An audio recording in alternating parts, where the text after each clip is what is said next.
era una concepción profundamente democrática.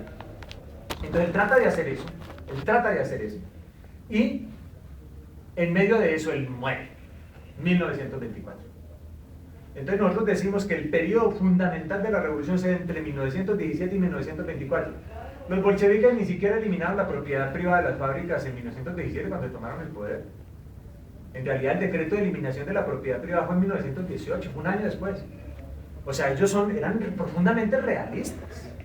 O sea, las fábricas tenían que seguir funcionando, ahí estaban los propietarios, estaban los gerentes. O sea, tú no puedes llegar y simplemente al día siguiente entregar la fábrica a los obreros, porque ¿y esto cómo se administra?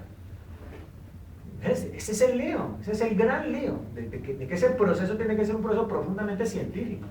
Ese es el reto que enfrentaron los bolcheviques. Entonces, viene un proceso paulatino de, podríamos decir, de conservadurismo social y de burocratización de la sociedad. En medio de eso, de todos modos, han hecho cosas heroicas. Se había construido el Ejército Rojo, que ustedes lo vieron, más de 5. O sea, una sociedad que estaba agotada con la Primera Guerra y es capaz de volverse a armar para defender su revolución. Eso es un logro. Mira, eso se lo estudian, quiero que sepan, en las escuelas militares estudian la Revolución Rusa.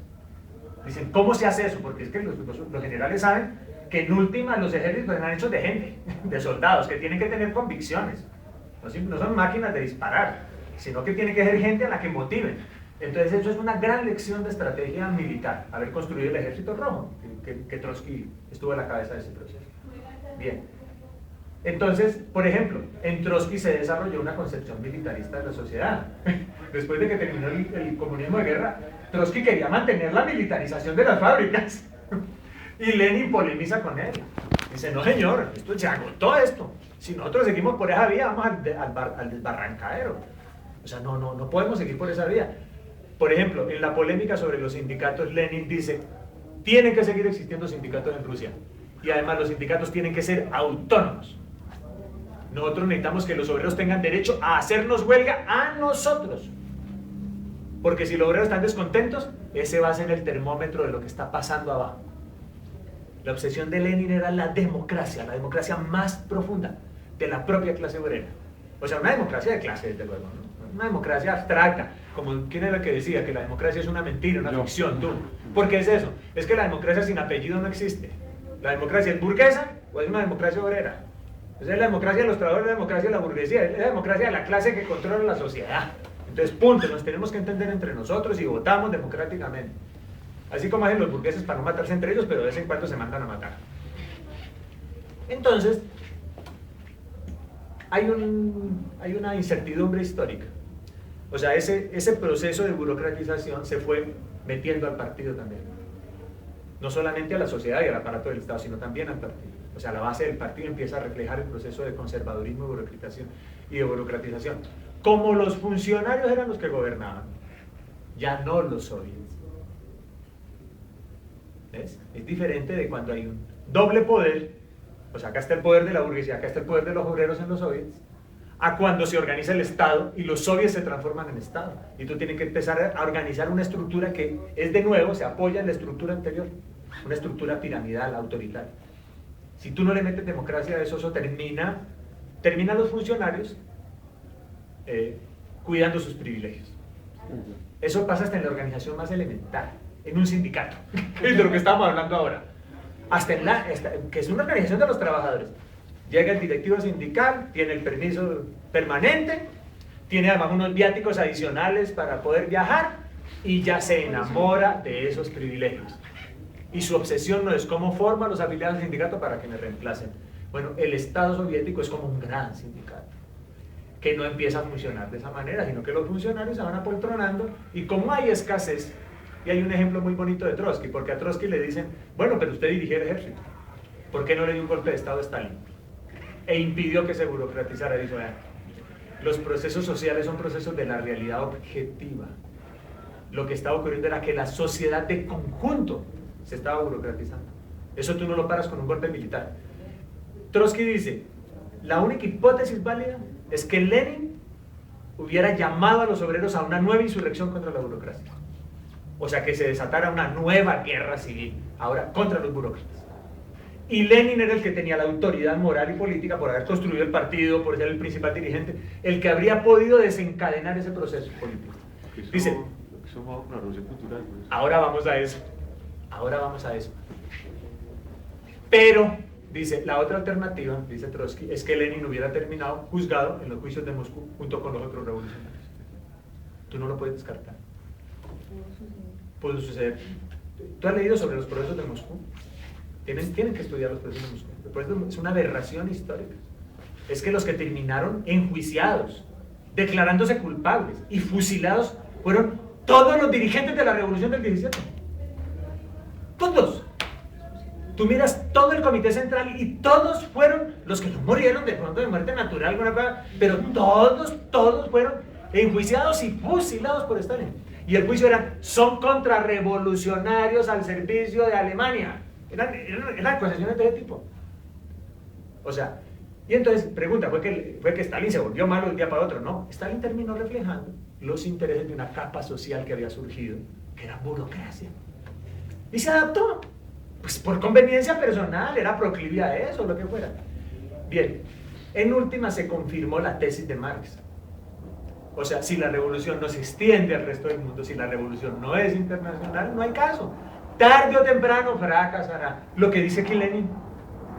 Esto lo escribe Lenin y muere en el 24. Dice, estábamos convencidos de esto. ¿Ocurrió cuánto? 70 años después. Pero eso será el balance que tenemos que hacer. Porque hoy hablamos pues de la revolución rusa en su momento. No llego yo porque si no, yo sigo hablando y no me para nadie, son las 6:30. No, mentira. La idea es si esa interpretación les parece a ustedes razonable. ¿Por qué? Porque en últimas ocurrió un fenómeno histórico. Esa revolución aguantó. Esa nueva estructura social aguantó. Esa economía planificada aguantó. En el periodo ese del comunismo de guerra hubo hambrunas, te cuento, murieron millones de personas de hambre. Pero luego vino otro periodo, ya bajo el gobierno de Stalin, o sea, bajo el gobierno de Lenin murieron millones de personas de hambre por las condiciones de aislamiento de Rusia. Hubo hambrunas espantosas. Pero después vino otro proceso. Que se llamó la colectivización forzosa del campo. Eso fue un desastre desde el punto de vista político-económico. Y eso fue impulsado por el gobierno de Stalin, digamos, por la burocracia stalinista. Era forzar el campo a desarrollarse. La concepción de Lenin era distinta. La concepción de Lenin era una concepción educativa. Había tres formas de organización, digamos, productiva en el campo, que fueron la propiedad privada, digamos, la pequeña parcela, los koljoses, que eran cooperativas agrarias, o sea, campesinos organizados colectivamente para explotar, seguramente apoyados en aquella tradición del MIL, y los koljoses, que eran explotaciones agroindustriales. O sea, las tres formas las propició el gobierno soviético. ¿Cuál era la teoría de Lenin? Los campesinos van a terminar dándose cuenta que los obreros viven mejor que ellos. Y van paulatinamente a disolverse como clase. Era su expectativa. O sea, el Sovjós va a ser el ejemplo, imagínense, o sea, grandes extensiones de tierra sin cercos, con maquinaria, ¿no? O sea, con los tractores que les vendía Hammer, ¿no? Con maquinaria, ¿no es cierto? Produciendo, ¿no? O sea, grandes granjas, ¿no? Con sus vaquitas, ¿no? Una vaquita por campesino, ¿no? O sea, el desarrollo vencerá al atraso por la vía de la demostración. Lo que hizo Stalin fue colectivización forzada. Voy a forzarlos a que aprendan a explotar colectivamente el campo. Y eso produjo lo mismo. Retroceso en la producción agrícola y hambrunas. Y después llegaron los fusilamientos masivos. Vamos a obligarlos a trabajar. O sea, un régimen totalitario. Los traslados forzosos de la población. Era que si una población se levantaba, entonces llegaba el ejército y la trasladaba para disolverla como comunidad social. Una cosa bárbara, o sea, una cosa bárbara, que se dice que eso era como el reflejo del autoritarismo asiático, de los zares y de los ¿cómo llamarán los gobernantes chinos? Los manchúes, pues, los emperadores chinos. O sea, que eso no era más que el reflejo de eso, de ese atraso cultural que volvía a aparecer de esa forma. Por eso el régimen asiático. Es más, hay una anécdota que ya que tiene que ver con el arte, y es que Eisenstein hace una película, Eisenstein, el gran cineasta ruso que revolucionó el cine, que creó el lenguaje cinematográfico, hace una película que es sobre un antiguo zar, Iván el Terrible. Y Stalin no permitió que la película circulara porque se parecía muchísimo a él, el personaje, ¿no? Entonces que esto pareciera, ¿no? Entonces hay esas anécdotas, ¿no? Del comportamiento cultural de Stalin, el problema del realismo socialista, que será otra cosa en el campo de la cultura. Entonces, pero digamos que hay eso. La pregunta es, ¿por qué ese régimen no se hundió? O sea, la expectativa de Lenin de que eso iba a fracasar. ¿Por qué no se hundió tan rápido? ¿Por qué no se hundió tan rápido? Y yo creo que ahí tenemos que hacer un esfuerzo como marxistas, y es entender ese régimen en el marco de la realidad mundial. No se hundió. O sea, en cierta medida, ¿qué ocurre? La producción. Sí, o sea, no se hundió por una razón, porque la base económica continuó persistiendo. O sea, los planes quinquenales continuaron. La colectivización, así haya sido forzada, sirvió para que se desarrollara el campo. Fue a lo bárbaro, pero se desarrolló el campo. Hubo los planes de industrialización, que fueron también a lo bárbaro, pero hubo industrialización. O sea, algo así, forzadamente y a un costo social muy alto, Rusia se desarrolló. Eso la hizo muy potente. Y segundo, un Estado totalitario, organizado pues con policía secreta, pues como la KGB, ¿no? Como la GPU primero y luego la KGB, ¿no? Tienes un poder. Y porque en el resto de Europa se estaba desarrollando el fascismo. Recordemos que la crisis económica lleva a Alemania, fracasa la revolución en Alemania y eso incuba el movimiento del fascismo. Y viene una de las grandes tradiciones de Stalin, que es el pacto Hitler-Stalin. O sea, Stalin dice un pacto de no agresión y eso le permite a Hitler atacar a Francia. Y después de controlar a Francia, ahí sí atacar a Rusia. O sea, ese margen que alguno piensa que no, es que Stalin estaba calculando que no, para ganar tiempo, nada. Esa catástrofe le significó a Rusia después 20 millones de muertos en la Segunda Guerra Mundial. Entonces, o sea, no es que Trotsky tenga mala leche, ¿no? Sino que Trotsky cuando escribe la Tercera Internacional después de Lenin, ese libro es conocido más como Stalin, el gran organizador de derrotas, porque es que la Revolución China de 1927 fracasa por la orientación de la Tercera Internacional controlada por Stalin, porque llama a que se haga una alianza con el Kuomintang, o sea, con los liberales chinos, con Chiang Kai-shek, y esos se encargan después de masacrar a los comunistas chinos, y fracasa la primera Revolución China, la insurrección de Shanghái, una revolución genuinamente obrera, que era una revolución urbana, una revolución de obreros chinos.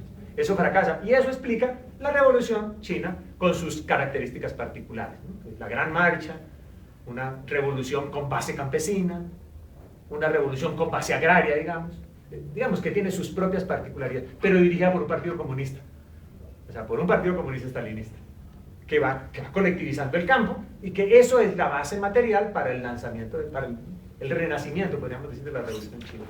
O sea, siempre habrá que explicar que esos procesos no están aislados de la realidad mundial. Y como pronostica Trotsky, porque ahí sí yo los invitaría. Cuando cayó el muro de Berlín, cuando se desintegró la Unión Soviética, lo más corriente para uno era escuchar que nadie había pronosticado eso. Oiga, esto fue absolutamente imprevisible. ¿Cómo es posible que eso haya colapsado tan rápido? Nadie lo vio. Léanse la Revolución Traicionada de Trotsky. ¿La revolución? La Revolución Traicionada. Escrita en 1936. Y ahí Trotsky pronostica el colapso de la revolución. Él dice, el colapso de la revolución va a ser así. Pero ¿por qué lo pronostica? Para decir lo que hay que hacer para impedir que colapse la revolución es esto. Trotsky dice hay que hacer una nueva revolución en Rusia, pero no es una revolución social. O sea, no es una revolución para cambiar la estructura de la propiedad, sino una revolución política contra el régimen político, contra las instituciones del Estado totalitario y rescatar la democracia de los trabajadores. Y extender la revolución mundial. Por eso la obsesión de Trotsky es construir de nuevo una internacional, porque la internacional se ha burocratizado bajo el comando de Stalin y por el peso descomunal del partido bolchevique, pues del partido comunista ya, ¿no? Bolchevique, sino el Partido Comunista Ruso, que era tan poderoso porque gobernaba un estado. Entonces podía darse el lujo de tener satélites en todas partes del mundo. Si quieren conocer un satélite del Partido Comunista de la Unión Soviética, miren el Partido Comunista Colombiano. Y lean la historia del Partido Comunista Colombiano, y esa es esa historia. Es la historia de los partidos satélites cuya único objetivo era defender a la madre patria rusa y aplicar las políticas que vinieran desde ese partido, que eran políticas algo así contrarias a la concepción de Lenin. A mí me gusta hacer como ese paralelo. ¿Qué pensaban los bolcheviques o los marxistas revolucionarios? Primero, la revolución es internacional. ¿Qué piensa un estalinista? La revolución es nacional. Eso es diferente. Segundo, o sea, un marxista revolucionario dice la revolución es internacional y es mundial. No se agotará hasta que no logremos el triunfo a nivel mundial y logremos la economía planificada a nivel mundial. Tranquila. Sabemos que tienes que trabajar. Médica. Bien. Segundo, la democracia de los trabajadores. La concepción estalinista. El Estado, controlado por el Partido Comunista. Para los marxistas revolucionarios, hay libertad de partidos. Libertad de partidos. Durante un periodo, que fue un periodo relativamente breve, en medio de esta guerra civil y en medio del comunismo de guerra, el partido bolchevique plantea la necesidad, algo así, de limitar las libertades políticas. Pero eso está escrito en los textos de Lenin. Dicen, esto es una medida transitoria. Nosotros necesitamos que haya el máximo de libertades. O sea, necesitamos oposición política. En última, necesitamos esas antenas puestas en la realidad social. Y se llega al partido único.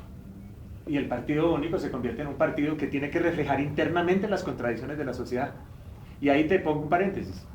La lucha de Mao es una lucha al interior del Partido Comunista Chino, de un partido estalinista, de una fracción de la burocracia contra otra fracción de la burocracia. No es la concepción de Lenin de una revolución cultural, es distinta. Pero yo sé que ahí tenemos diferencia y tendremos que analizar la cosa. Nosotros tenemos otra interpretación de ese proceso. Es una lucha entre dos fracciones, podríamos decir, una fracción más ortodoxamente estalinista, que es la de Mao, contra una fracción que es la de Deng Xiaoping, que dice, aquí hay que irse para el capitalismo. Porque lo que representa Deng Xiaoping es el proyecto de restauración del capitalismo en China, desde el principio, como concepción de desarrollo económico. Y la mejor prueba de eso es que Deng Xiaoping, después de la revolución cultural, lo condenan al ostracismo, o sea, es opacado durante muchos años, y después, cuando muere Mao, sale Deng Xiaoping y triunfa. Y triunfa con su concepción económica y todo, y viene el proceso de restauración capitalista en China ya mucho más nítido, que es la alianza, recuerdan ustedes el acuerdo Nixon-Mao, que ya iba en ese sentido. Pero pero es una interpretación, Entonces, digamos que el otro elemento de diferencia, ¿no?, entre la concepción marxista revolucionaria, ¿no?, y la concepción estalinista, alianzas de clase. Los marxistas están en contra de las alianzas de clase. La concepción del estalinismo es el Frente Popular, es la alianza de clase.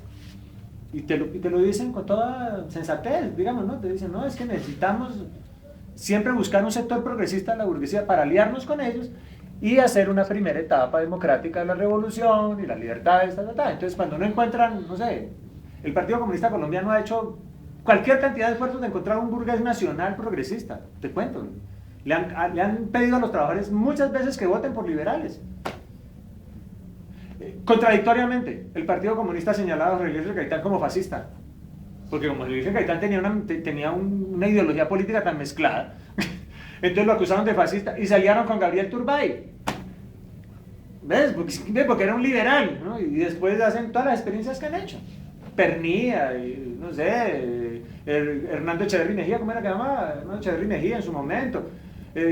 Y así, y el Partido Maoísta Reformista Colombiano, el MOVID, ha hecho lo mismo, ¿no? Doña Consuelo, ¿cómo era que se llamaba? Consuelo Montejo. Sí. Consuelo Montejo, y después, bueno, ahora pues, ni digamos pues que lo que están buscando ahora, que ya pues, la alianza con Samuel Moreno, pues, oye, eso es propio del estalinismo. Todas las versiones del estalinismo buscan alianza de clases. Todo está incorporado. Por eso, Sí. Otra diferencia. La teoría marxista es revolución permanente. El propio Marx lo plantea. En el Manifiesto Comunista está escrito. O sea, que él no lo desarrolló porque no le tocó vivir esos procesos históricos. Trotsky es el que plantea la teoría de la revolución permanente, pero Marx la plantea. O sea, la revolución tiene que estar en permanencia. ¿Cuál es la concepción estalinista? Revolución por etapas. Hacemos una solo país. ¿Cuál? Por eso, nacional. O sea, concepción. Que quedó escrito. O sea, Stalin teoriza sobre el socialismo en un solo país contra el socialismo mundial. Él dice, y lo decía seguramente convencido, decía, Rusia, la Unión Soviética es tan grande que aquí podemos hacer socialismo. Eso es contrario a la teoría de Marx. Contrario directamente. Por eso nosotros decimos, es la revisión, es el revisionismo de la teoría marxista. Son dos concepciones antagónicas realmente, la concepción marxista bolchevique y la concepción stalinista burocrática, ¿no? Esa es, digamos, como la lección que tenemos que sacar. Ahora las perspectivas. Pues, yo digo, oye, yo tengo derecho a descansar, no me puedo parar en algún momento. No, es lo siguiente. Se ha vivido una experiencia histórica, pero de esa experiencia histórica tenemos que aprender. Y lo que se está evidenciando ahora, 20 años después de la caída del muro de Berlín, de la desintegración de la Unión Soviética, es que el capitalismo que dijo, recuerden ustedes lo de Fukuyama y el fin de la historia, que dijo, no, aquí quedó demostrado que el capitalismo es eterno y que la democracia liberal es el régimen por excelencia para las relaciones políticas y sociales. Y estamos en medio de una crisis que pareciera ser una crisis de una profundidad tal que la propia burguesía no sabe cómo resolverla. Empezó en el 2007 en Estados Unidos con la crisis hipotecaria, se fue al sector bancario, se extendió a nivel financiero internacional, ha hecho colapsar Europa. Ese es el momento en el que estamos. Desencadenó las revoluciones del norte del África, tiene absolutamente desestabilizado el Medio Oriente. En medio de eso es que estamos. Nosotros pronosticamos que estamos en medio de una situación revolucionaria. O sea, tenemos esa discusión al interior de nuestra organización internacional, quiero que sepan. Al interior de nuestra organización tenemos esa discusión. O sea, estamos en medio de una situación revolucionaria mundial, o sea, de una desestabilización de la realidad mundial similar a lo que en su momento les tocó vivir a los bolcheviques, o como se han dado en otras coyunturas de la historia, como el periodo ese de mayo del 68, que tuvo esas características. Estamos en medio de nuevo de eso, y por lo tanto, la revolución socialista está al orden del día, solamente que hay un problema. No hay partidos políticos parecidos al bolchevique. O sea, hay que construir esos partidos. Y tenemos muy poco tiempo. Tenemos muy poca experiencia. Pero pues nosotros por lo menos estamos convencidos de que esa es la tarea del momento. Construir partidos como el de Lenin, con esa concepción teórica. Y lógicamente, actualizarlo. Para Colombia, ¿cuál sería el pronóstico? O sea, yo entiendo tu preocupación y el dato ese de la estructura de clases de Colombia.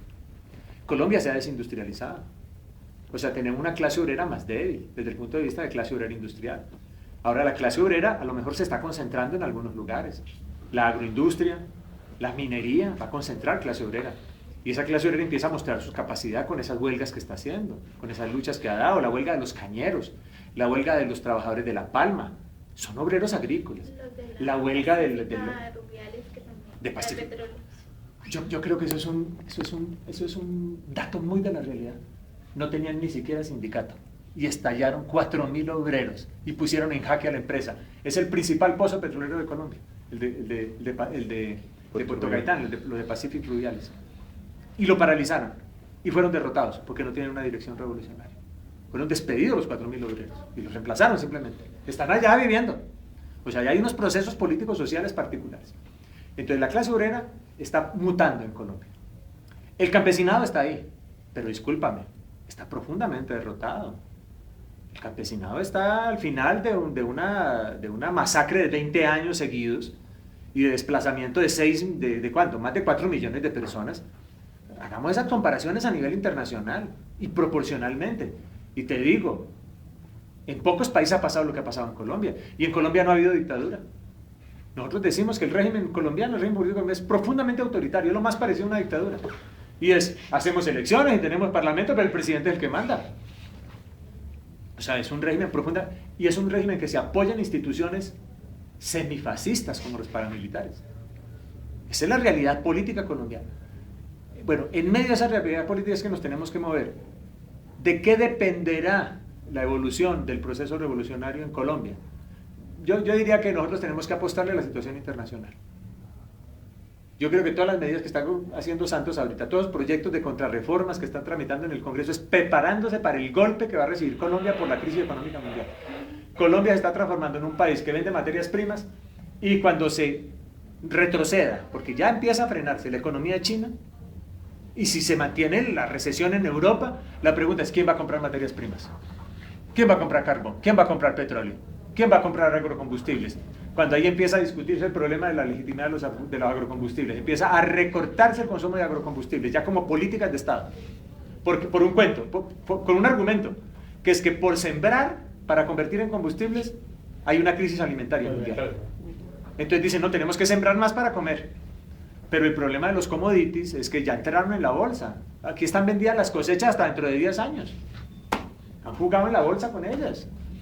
Entonces, ese es el momento en el que estamos. Entonces, por eso nosotros decimos, aprender del modelo de revolución más nítidamente socialista que nos dio el siglo XX. El más nítidamente socialista. No haya habido otras revoluciones importantísimas. La China, el este de Europa, la albanesa, la yugoslava, la cubana, la de Vietnam. Tenemos que aprender de todas las revoluciones y mirar las particulares cómo se desarrollaron. Pero para nosotros, si uno se quiere decir el paradigma de revolución, es la rusa. Como el modelo de revolución al que hay que apostarle, y apostarle a construir partido obrero. Maravilloso organizar al campesinado, maravilloso que se organice, que luche por sus reivindicaciones, por sus derechos, maravilloso organizar a los indígenas, que luchen por sus derechos, por su autodeterminación, a los afrodescendientes, a los sectores populares. Si no hay clase obrera organizada, eso es dispersión. Y dinámicas de clase, distintas a una dinámica socialista. Hemos visto ya muchos procesos de esas características.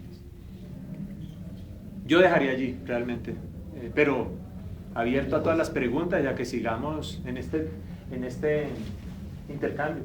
¿Tú no tienes ahí invitaciones? Para invitarlos a un evento. Sí, ahorita es fundamental. Dime. Si no hay clase obrera organizada, las otras organizaciones No hay se diluyen. Se diluye. La clase obrera sale a las luchas. En el 2001 en Argentina, por ejemplo, cuando lo del corralito, que hubo esa insurrección, es una invitación a un evento. Ya lo tienes. Es una invitación a un evento que tenemos el sábado. Gracias. Un Gracias. evento político y vamos a presentar como también nuestro punto de vista sobre la situación nacional. Entonces,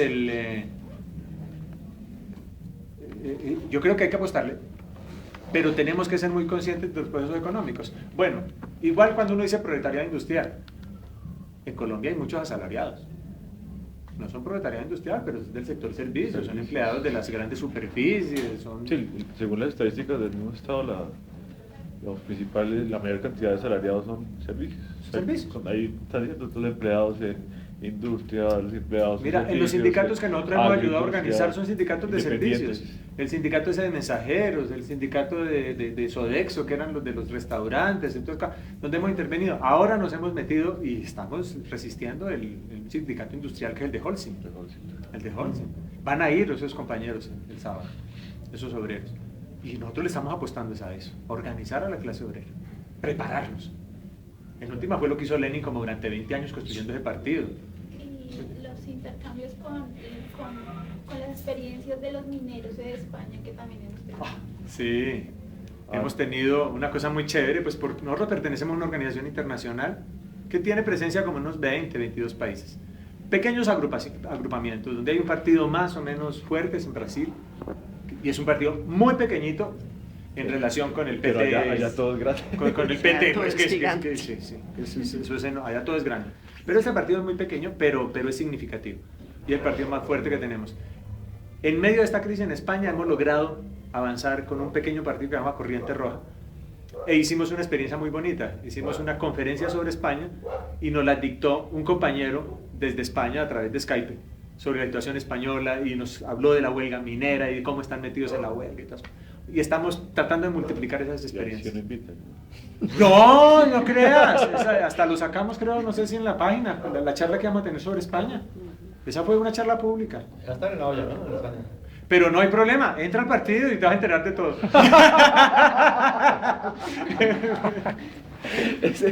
Las formas de organizar bastante particulares. Buenísimo, buenísimo. Oigan, les agradezco mucho. No, profe. Mucho. Ahí tienen nuestra Lo has invitado bien. ahí tienen nuestra página web. ¿Ustedes les han ofrecido el periódico? Sí. Sí, en el periódico ustedes encuentran también la página nuestra, tstcolombia.org. Tenemos que hacer este esfuerzo. Y donde quieran, si tienen espacios colectivos donde podamos colaborar, haciendo charlas o lo que sea, cuenten con nosotros. Cuenten con nosotros. ¿Tú eres profesor también? Ya no, ya soy otro estudiante. Ese es el mejor estado del alma. Sí, eso es ser un estudiante muy rico. Es lo mejor. Bueno. No, no me gusta un rico estudiante. Igual, por si cuaja algo de este grupo que los compañeros allá. Sí. Pues yo, si cuaja algo que estar pensado, Sí, que te quiero sí, relacionar. muy chévere. No, pero que pueda. Y el viernes de pronto voy a estar Bien, bien. porque va a ir un amigo. Claro, director Es hijo de una amiga. del museo de la universidad. Y que es profesor en la Ah, el viernes a las 11 de la mañana. A las Sí, 11 de la me habló mañana, del claro. problema que Me tuvimos interesa hace poquito, muchísimo, sí, muchísimo porque estoy organizando una propuesta en los Libertadores. Yo trabajo en los Libertadores. La propuesta de museo allá, pero estoy perdido. O sea, necesito orientación. Digamos, pues muy distintos, digamos. Entonces,